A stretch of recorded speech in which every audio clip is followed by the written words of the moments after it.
Halo, selamat pagi anak-anak. Salam sehat. Apa kabar? Semoga kita semua dalam keadaan baik-baik saja ya.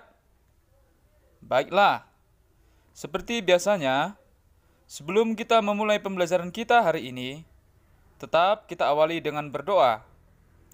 Kita siapkan hati kita, berdoa, dimulai.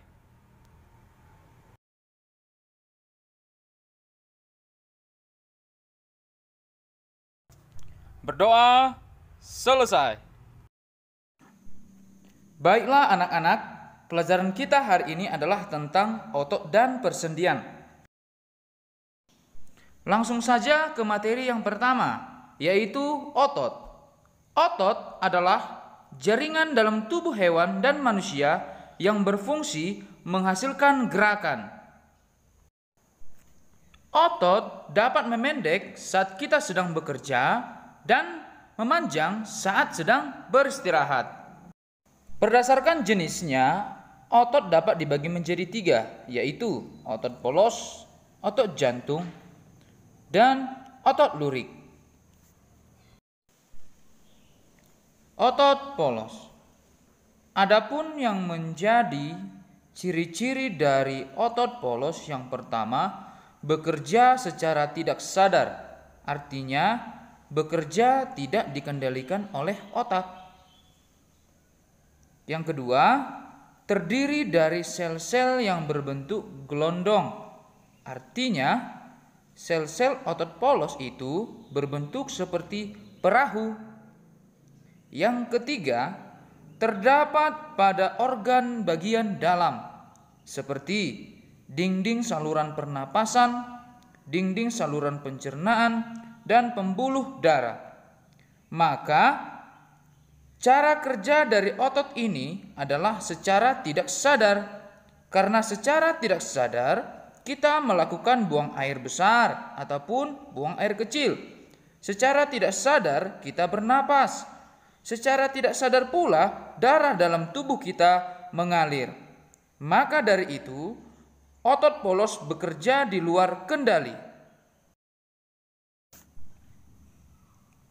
Jenis otot yang kedua yaitu otot lurik. Adapun yang menjadi ciri-ciri dari otot lurik, yang pertama, bekerja secara sadar. Artinya adalah otot lurik bekerja di bawah kendali otak. Yang kedua yaitu berbentuk seperti silinder dan memiliki garis-garis terang dan gelap. Yang ketiga yaitu otot lurik melekat pada rangka sehingga sering juga disebut dengan otot rangka. Nah, mengapa otot lurik disebut sebagai otot sadar? Karena kita secara sadar mampu menggerakkan rangka.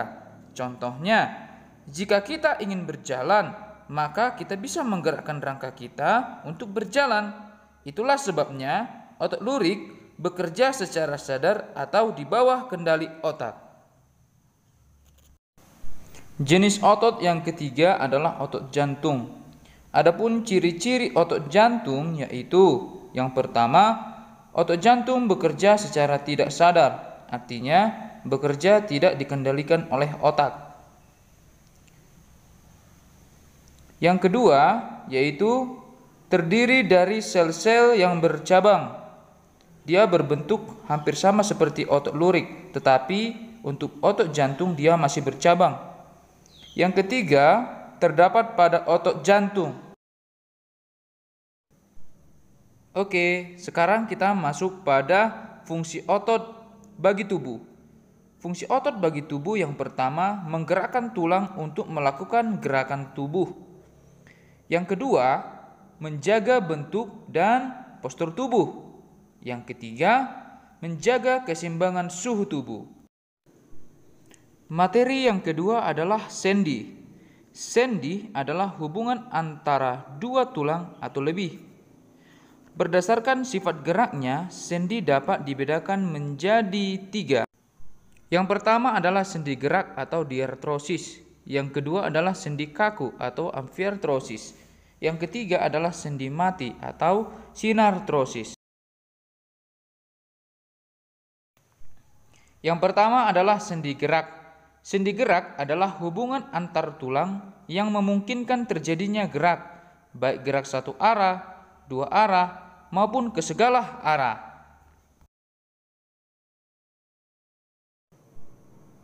Yang kedua adalah sendi kaku.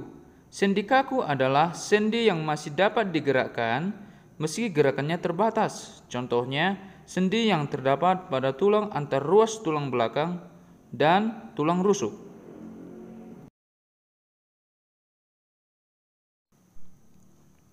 Yang ketiga adalah sendi mati, yaitu sendi yang tidak bisa bergerak. Contohnya, sendi yang terdapat pada tulang tengkorak. Selanjutnya yaitu macam-macam sendi berdasarkan arah pergerakannya. Yang pertama adalah sendi geser. Sendi geser yaitu sendi yang memungkinkan gerakan antar tulang yang satu menggeser yang lain. Contohnya adalah sendi pada pergelangan tangan dan ruas tulang belakang. Yang kedua adalah sendi engsel. Sendi engsel yaitu sendi yang memungkinkan terjadinya gerakan satu arah saja. Contohnya adalah pada tulang lutut dan siku.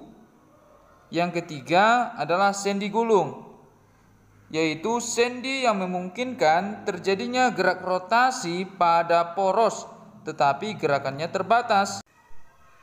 Contoh yaitu pada hubungan ujung telapak tangan dengan ujung tulang jari tangan.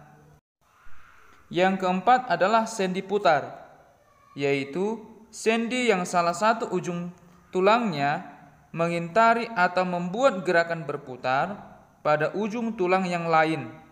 Contoh, sendi antara tulang atlas dan tulang tengkorak. Yang kelima adalah sendi peluru, yaitu sendi yang bisa bergerak ke segala arah, bentuknya seperti mangkok. Contohnya, hubungan antara lengan atas dan bahu. Dan yang terakhir adalah sendi pelana, yaitu sendi yang mampu melakukan gerakan dua arah, yaitu ke arah samping dan ke depan. Contoh, yaitu yang berada pada tulang pangkal ibu jari. Oke anak-anak, mari kita perhatikan ilustrasi gerakan sendi berikut.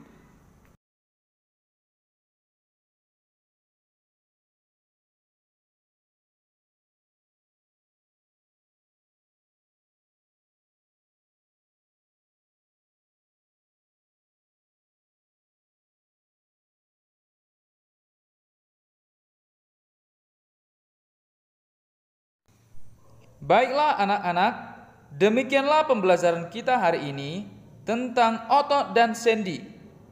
Sampai bertemu di pembelajaran berikutnya. Bye.